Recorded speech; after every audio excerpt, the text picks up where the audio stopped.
contrae nuevas nupcias apenas su hijo comienza a pronunciar su nombre, para que no le quede más que vago recuerdo de ese amor divino superior a todos los amores.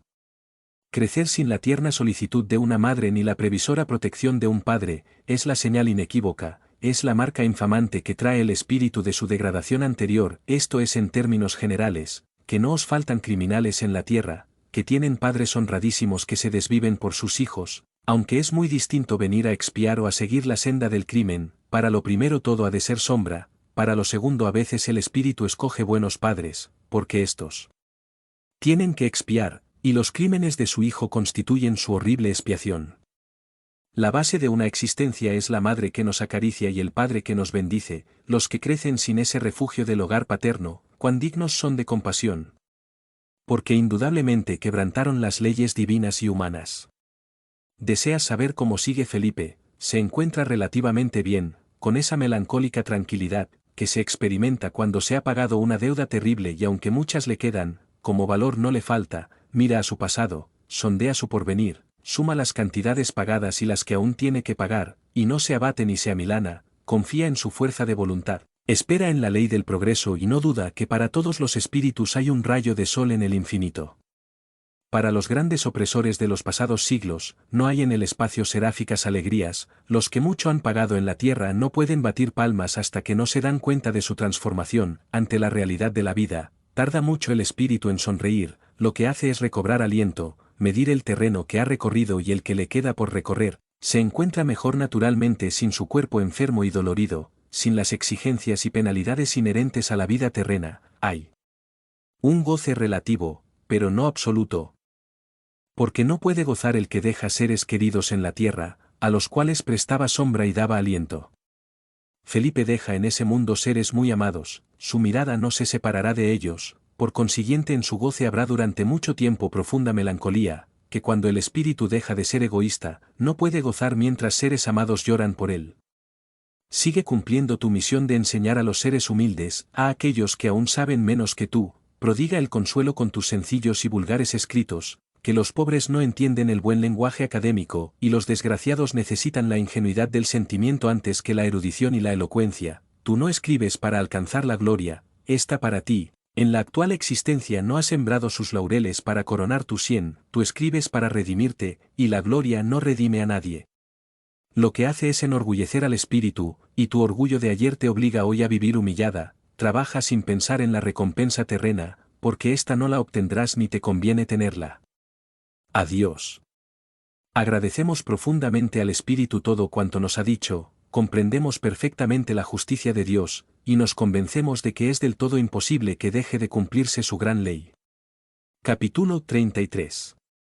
Quien no siembra no recoge. El pobre por regla general carece de educación, así es que manifiesta todos los defectos de su carácter y de sus inclinaciones, porque como no está educado no sabe reprimir los ímpetus de su genio, y cuando una enfermedad le molesta y le hace sufrir, entonces da rienda suelta a sus arrebatos, a sus exigencias, se presenta el espíritu con toda su rudeza, y en muchas ocasiones con toda su malignidad, pues sabido es que, el que mucho paga muchísimo debe, y vivir 54 años entre tantas miserias físicas y morales como vivió el padre Olayo Valdés, se necesita haber progresado tanto, tantísimo, que estamos plenamente convencidos que si lográramos ver al virtuoso sacerdote, creeríamos que su envoltura fluídica, su resplandeciente periespíritu era uno de los muchos soles que giran en el espacio. Tanta luz deberá irradiar su espíritu. Cuando se considera la grandeza de algunos seres y la miserable ruindad de otros individuos, es cuando se aprecia en su inmenso valor el estudio del espiritismo y el progreso indefinido del espíritu, porque la enorme e imponderable distancia que nos separa a unos de otros, es la prueba innegable del trabajo realizado por unos y de la inercia y estacionamiento de otros, y estos últimos, que estamos en mayoría, seguiremos tan desventurados que no tendremos voluntad, más que para cometer desaciertos y nuestra iniciativa solo la utilizaremos para vegetar sin producir. Nuestra inteligencia, diamante preciosísimo, no encontraría nunca el lapidero del progreso, que le diera las deslumbrantes facetas de innumerables conocimientos científicos y la práctica evangélica de diversas virtudes.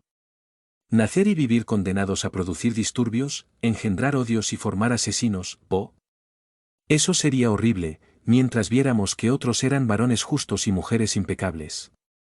¿Por qué para ellos toda la luz y para nosotros toda la sombra? Si de igual manera venimos a este mundo, ¿por qué tan diversos destinos? Y nos dicen los espíritus en sus comunicaciones, porque los hombres disponen a su antojo de su tiempo que es ilimitado, y mientras los unos se consagran al estudio de la ciencia en una o en varias de sus encarnaciones, los otros se cruzan de brazos y se contentan con que los santoñés de las diversas religiones piensen por ellos. Mientras los unos gozan practicando la virtud en sus múltiples manifestaciones, los otros se complacen en obtener por el engaño, por el fraude, o la violencia, los bienes de los que supieron acumular riquezas desoyendo el gemido de los necesitados. La tierra es uno de los laboratorios de la creación, y en ella trabajan los justos y los pecadores, cada uno en la fábrica o en el taller que él solo se ha formado. En la vida infinita no hay primeros ni últimos, porque los más buenos, los que en la tierra llamáis redentores, mañana irán a otro mundo muchísimo más adelantado que el vuestro, y allí serán vulgares medianías, que aprenderán a ser grandes, imitando a otros espíritus muy superiores a ellos en talento y en virtudes. Por consiguiente, como la condenación del réprobo no existe porque no hay espíritu que no progrese, todos podéis ascender por la interminable escala del perfeccionamiento, no hay elegidos ni predestinados, no hay llamados ni preferidos, no hay más que el estricto cumplimiento de la más sabia de todas las leyes, sembrar y recoger, trabajar y obtener el fruto del trabajo, esa es la ley eterna del progreso. Esto y mucho más nos dicen los espíritus que responden perfectamente al lógico razonamiento que hemos hecho repetidas veces, cuando como ahora, rendimos un tributo de admiración a los verdaderos santos de la humanidad. Siempre hemos creído que querer es poder, no en el sentido material que se suele dar a este aforismo, no es el querer dar dinero a un necesitado, porque el que no tiene para sí mismo mal le puede dar a otro lo que él materialmente no posee, pero sí puede pedir y decir al rico, mira, en tal punto hay un ser que llora, ¿quieres enjugar sus lágrimas? ¿Quieres hacer tú lo que yo no puedo hacer? El querer es poder, lo aplicamos nosotros al progreso del espíritu cuando el hombre dice, quiero ser grande, llegar a la cúspide del saber y de la virtud, cúspide que se eleva según van pasando los siglos, este adelanto no se verifica ni en una ni en 100 encarnaciones, pero llega el engrandecimiento del alma, esto es innegable. Los trabajadores de muchos siglos, son los que de vez en cuando llegan a la tierra dispuestos a consolar a sus semejantes y a enseñarnos a deletrear en el abecedario del amor divino, que es el amor universal. Lectores de la luz del porvenir. Leamos en el gran libro de la caridad, y seremos en otras edades redentores de los pueblos oprimidos, seremos sacerdotes del progreso, mensajeros de las verdades eternas comprendidas en dos palabras. Caridad y ciencia, capítulo 34. ¿Cuántas lágrimas? De Quillá, Puerto Rico, me enviaron el suelto que copio a continuación, acompañado de fervorosas súplicas para que preguntara a mis espíritus protectores sobre el pasado de esas dos inocentes criaturas que han llenado de sombra el hogar de sus padres. El relato no puede ser más conmovedor. Leamos, doble desgracia en Caguas. 2 niños cayeron en un profundo charco del Caguitas y perecieron de asfixia. Escenas conmovedoras en casa de los padres. Junio de 2022. Escribo bajo la dolorosa impresión que me causó la triste desgracia ocurrida a las infortunadas criaturas Andrés y Enrique Velázquez, de 10 y 12 años de edad respectivamente, los que perecieron ahogados en el día de hoy en el charco de las Mambúas, del río Caguitas de este término municipal. Serían las 12 del día próximamente, cuando estos infelices muchachos comunicaron a su mamá que iban a ver a su padre, José Velázquez, conocido por el Niño, quien estaba trabajando en la panadería del comercio, cita en la calle Betances. La madre, sin pensar siquiera que pudiera ser engañada por aquellos pedazos de su alma, accedió a ello, recomendándoles que no tardaran mucho, pero los infelices, guiados por la ignorancia propia de su edad, tomaron el camino del río, no creyendo seguidamente que iban a encontrar un fin tan triste para sus infantiles existencias, allí, en aquellas aguas, en las que pensaban pasar un rato agradable mitigando el calor reinante. Llegaron al río, y el menor de ellos se dedicó a coger camarones, con tan mala suerte, que sin sospechar que se hallaba en el borde de un charco de alguna profundidad, fue persiguiendo uno de aquellos animalitos, hasta que sin darse cuenta cayó al mencionado charco, para desgracia de él y de su hermanito, quien al presenciar los titánicos esfuerzos de éste para salir del peligro en que se veía, se lanzó también con objeto de ayudarlo a vencer el peligro que corría. Mas lo hizo con tan mala fortuna, que al extenderle una pierna para que se agarrara de ella con la idea de salvarlo, el desventurado Andrés, en medio de su desesperación, cogió, según suposiciones, el pie de su hermano, como única tabla de salvación, pero quedaron ambos en medio del charco luchando denodadamente por el afán de vida, hasta que fueron al fondo, donde fueron hallados los dos cadáveres minutos después. Al pronto se creyó que uno de ellos todavía vivía, pues alguien aseguraba que el corazón latía, siendo por tal motivo precipitadamente conducidos al hospital municipal, donde los médicos certificaron que ambos habían muerto por asfixia, siendo entonces trasladados a la casa de sus padres donde hubo la gran confusión. Por un lado la pobre madre lanzaba desgarradores ayes, por otra parte la cuñada y hermanita lamentábanse con lastimeros quejidos y llanto, y por último el pueblo en masa, que al enterarse de los sucesos, corría presuroso a prestar a la infortunada familia todo género de servicios. A la hora en que estuvimos allí, aún no había llegado el padre a aquella casa, donde se contemplaba una de las escenas más conmovedoras de la vida real. En un catre en mitad de la salita, yacían los dos cadáveres, y una hermanita de los fallecidos poco mayor que ellos, con la mayor tranquilidad y sangre fría, se entretenía en peinar a uno de ellos. En el cuarto vecino, la madre con un fuerte ataque gritaba desesperadamente, lamentando la desgracia que de algún tiempo a esta parte persigue a su familia, pues no hace mucho tiempo que el hijo mayor de ella, que ya contaba con 20 años de edad, puso fin a su existencia, levantándose de un tiro la tapa de los sesos. Las autoridades, todas estuvieron en el lugar de los tristes acontecimientos, cumpliendo con sus respectivos deberes. ¡Cuántas lágrimas, Dios mío! ¡Cuántas lágrimas! ¿Razón tienen los espiritistas puertorriqueños en querer saber el porqué de tan trágico suceso? Pregunté al guía de mis trabajos, no con pueril curiosidad, sino con el doble deseo de saber para enseñar, y obtuve la siguiente comunicación: os quejáis al parecer con razón, lamentando los tristes sucesos que se desarrollan ante vosotros, y sin embargo, los que veis sucumbir por medio de una desgracia, no pagan 100 por 1, pagan 1%. Esos dos niños que han desaparecido en las aguas de un río, si bien han desgarrado el corazón de sus padres, no han causado con su muerte tanto trastorno como causaron ellos en su encarnación anterior, asesinando a una mujer honrada que tenía sus padres amantísimos y dos niñas gemelas que eran el encanto de su madre. Esos dos niños de hoy, eran en su existencia anterior amo y criado, como decís vulgarmente, es decir, señor opulento y escudero inseparable de su dueño, hermanos de lactancia, ya que una misma mujer los había amamantado, queriéndose los dos entrañablemente, y como el señor tenía todos los vicios conocidos, el escudero tomaba ejemplo y como quería tanto a su dueño, le ayudaba en todas sus felonías. El noble señor se enamoró ciegamente de una hermosa viuda que vivía muy recatada, con los padres de su difunto esposo y sus dos niñas gemelas. Los padres de ella, al quedar viuda, se reunieron con su hija, y las dos madres y los dos padres adoraban a la joven viuda envuelta en sus negras tocas, que no salía de su casa para ir a ningún paseo, y sí únicamente para oír la misa de alba en la iglesia de un convento cercano a su casa. Una mañana la vio el rico señor y se quedó prendado de su elegante figura, adivinando que debía ser muy hermosa, porque a través de su velo se veía brillar sus grandes ojos.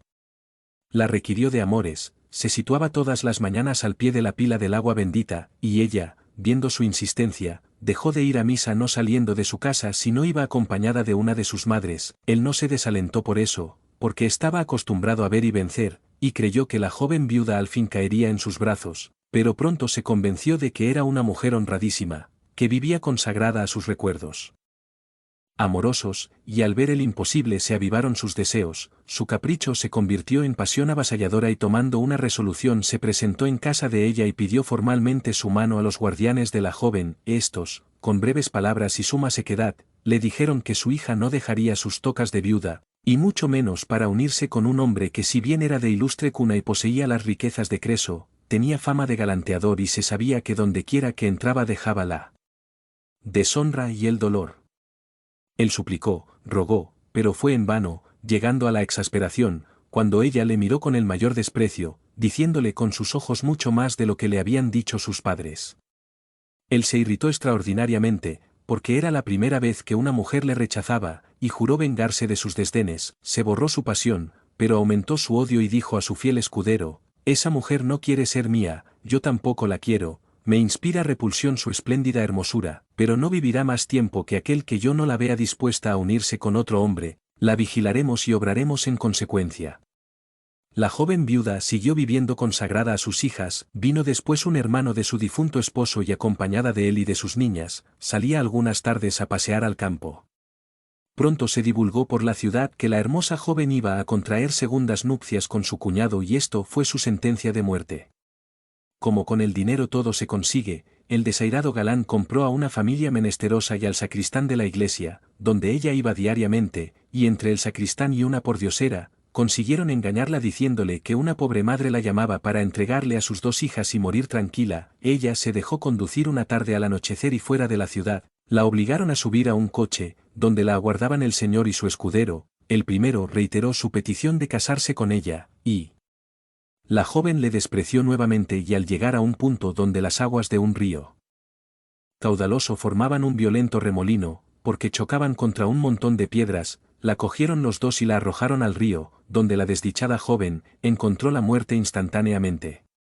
El dolor de su familia fue inmenso, la desesperación del hermano recién llegado no tuvo límites, porque ya estaba convencido de proteger a la joven viuda casándose con ella, sirviéndole de padre a las inocentes niñas y en un momento se disiparon todos los sueños. La madre de ella no pudo resistir el golpe y murió de pena, en tanto que el señor y su escudero huyeron a lejanas tierras y nadie les importunó. Era tan rico el asesino que pudo morir tranquilamente lejos de su patria, pero al reconocer su estado en el espacio, se horrorizó de su obra, lo mismo que su fiel escudero, espíritus tan afines que no se separaron y juntos volvieron a la tierra escogiendo los mismos padres, dándose palabra el uno al otro de sufrir la misma muerte que hicieron sufrir a la joven viuda, y como no trajeron otro objetivo al encarnar, que el de pagar una de sus muchas deudas, por eso buscaron su tumba en las aguas de un río, que cuando un espíritu firma su sentencia de muerte, no necesita del verdugo para llevar a cabo la ejecución, cada uno es verdugo de sí mismo.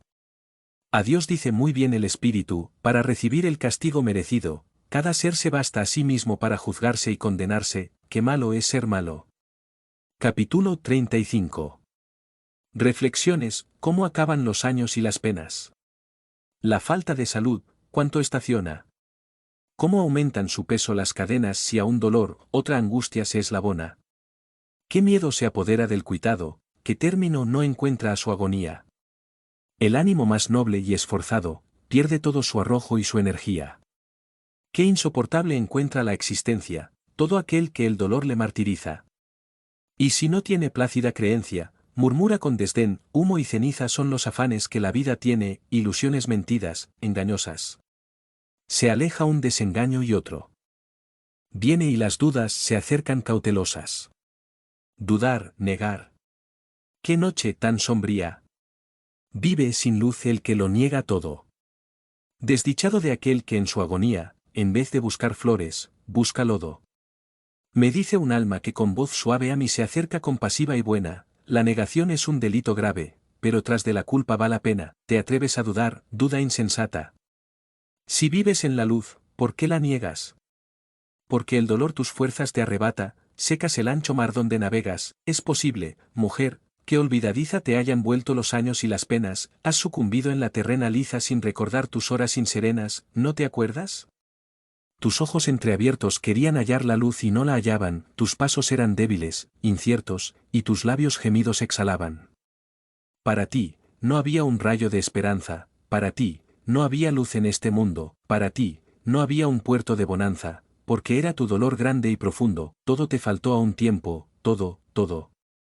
Faltándote la fe, fuiste vencida, no hallando tu razón, medio ni modo para encontrar el puente de la vida.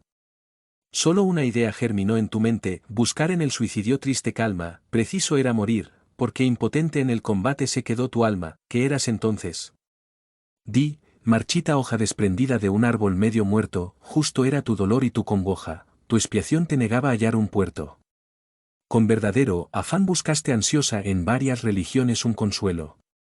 Mas ay, qué decepción tan dolorosa, tú no podías entrar en ningún cielo. Te faltaba la fe, tú no creías en absoluto en viejas tradiciones, que la sed de infinito que sentías no la podían saciar las religiones. Aumentaba tu sed, cuando un escrito un hombre te entregó, diciendo, mira, aquí hallarás la luz del infinito, si todo lo que dicen no es mentira. No era mentira, no, tú leíste ansiosa y exclamaste con íntima alegría, Aquí está la verdad pura y grandiosa en la más bella y racional teoría. No hay parias en la tierra, no hay vencidos que no puedan luchar si luchar quieren, pueden levantarse los caídos, porque los hombres caen, mas no mueren. Y en el espiritismo, con anhelo, con insaciable afán buscaste ansiosa la esperanza, la vida y el consuelo, y tus ensueños de color de rosa. Trabajaste con fe, con ardimiento, pediste inspiración de noche y día, consagrando tu fe y tu sentimiento a la más grande y racional teoría. Y como Dios nos da 100 por 1, cada palabra tuya de consuelo, hizo latir el corazón de alguno, y consolando terminó tu duelo. Y encontraste familia numerosa que su afecto te dio con alegría, y llegaste a ser casi dichosa, pues todo en torno tuyo sonreía. Ya no eras la mujer sola y doliente, sin luz, sin esperanza, sin amparo. Eras foco de luz resplandeciente, en el mar de la vida, tú eras un faro. Tus escritos cruzaron anchos mares, los hombres con deleite los leyeron, y encontraron consuelo a sus pesares los que tus enseñanzas comprendieron. Y hasta los criminales sin entrañas que en los presidios sin vivir vivían, sensaciones tan nuevas como extrañas, sentían a su pesar, cuando leían tus escritos tan llenos de consuelo, tus ejemplos de amor y sacrificios, les abrían las puertas de los cielos a los que se apartaban de los vicios. Reflexiona, mujer, la diferencia que existe entre tu ayer y tu presente. Ayer eras un paria en tu indigencia, hoy tus cantos resuenan dulcemente. ¿Y por qué una dolencia te impresiona? Olvidas el progreso realizado y al desaliento tu alma se abandona. Despiértate y recuerda tu pasado. Despiértate, mujer. Que aún de tu mente brotarán pensamientos luminosos, aún tu sol no ha llegado a su occidente y elevarás tus himnos melodiosos. No seas ingrata nunca, considera que el ingrato es un ser pequeñito, y que padecer no debe esa ceguera, quien ha visto la luz del infinito. Tu buen consejo seguiré fielmente, y aun cuando en mi camino encuentre abrojos, no olvidaré que el ser omnipotente ha dado luz a mi alma y a mis ojos. No quiero ser ingrata, engrandecerme es lo que en mi existencia necesito, quiero subir, subir y sostenerme, en las olas de luz del infinito. Capítulo 36. ¿Quién mucho debe? Mucho paga una buena mujer espiritista, me escribió hace algunos días, diciéndome lo siguiente: entre los muchos crímenes cometidos en Casablanca, figura, en primera línea, el martirio que sufrió un hombre, al que los moros arrojaron a un horno, que ya estaba caldeado para colocar en él la hornada de los panés, preparados por la infeliz víctima, que era maestro de pala, y fue sorprendido en el preciso momento en que iba a terminar su trabajo. El pobre panadero era muy querido de cuantos le hablaban, por sus generosos sentimientos, y hasta los moros le querían y le respetaban, porque ya llevaba tiempo en Casablanca, y nunca la maledicencia se había cebado en él. Desde niño quedó huérfano y pobre, muy pobre, yo le recogí en mi casa, y en ella creció, haciéndose un hombre de provecho, le enseñamos el oficio de panadero. Por sus buenísimas cualidades, todos en casa le queríamos entrañablemente, y cuando se separó de nosotros tuvimos un verdadero sentimiento, porque era un hombre de bien a carta cabal. Ahora bien, ¿cómo siendo tan bueno ha tenido que sufrir una muerte tan horrible? ¿Cómo será la de morir quemado?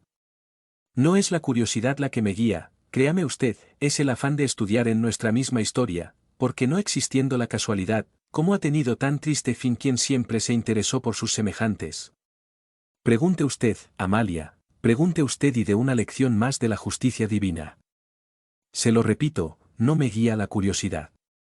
Ya se comprende cuando se pregunta por mero pasatiempo o cuando hay afán de saber y de estudiar. Así es que he preguntado al guía de mis trabajos y he obtenido la comunicación siguiente: quien mucho debe, mucho paga, y mucho debe ese humilde hijo del pueblo, que ha muerto quemado, el cual, en anteriores existencias, más de una vez, se ha sentado en dorada poltrona, revestido con lujosas vestiduras sacerdotales, luciendo en su diestra el simbólico anillo, que besaban fervorosamente los fieles cristianos. Era un hombre fanático por el triunfo de su religión y nunca estaba más contento que presenciando los autos de fe, en los cuales sucumbían los herejes, los judíos, a los que perseguía con incansable encono. No gozaba haciendo el mal por el mal mismo, pero se regocijaba su espíritu destruyendo los cuerpos de los endemoniados. Creía firmemente que cumplía la ley de Dios. Un espíritu bueno, una mujer piadosa que más de una vez le sirvió de madre, es la que consiguió en el espacio despertar su inteligencia y hacerle ver cuál era la verdadera religión.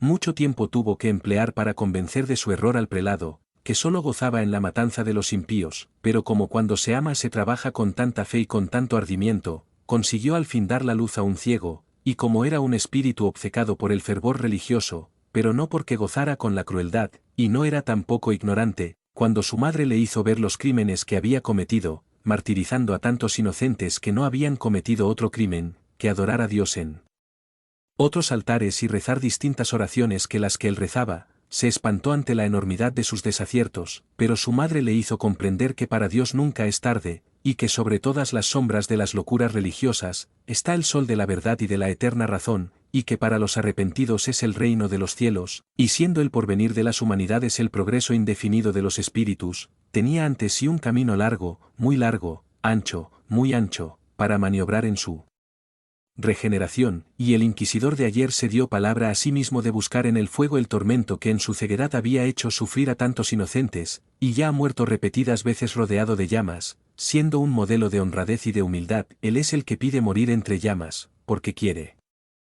saldar sus muchas cuentas, plenamente convencido de que, el que mucho debe, mucho paga.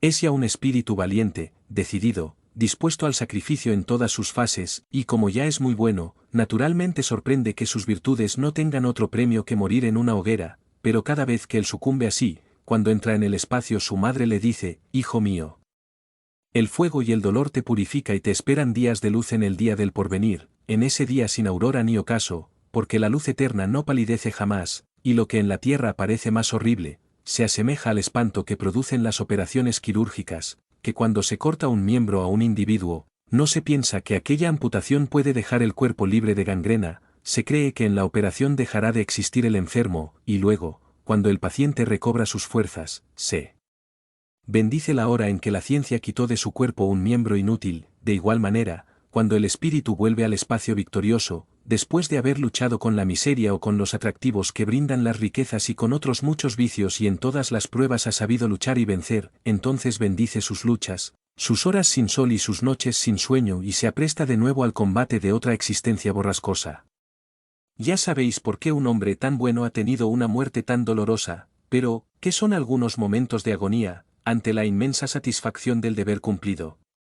El humilde panadero de la tierra ya se encuentra en brazos de su tierna madre, y ésta le ofrece el pan divino de su eterno amor. Adiós.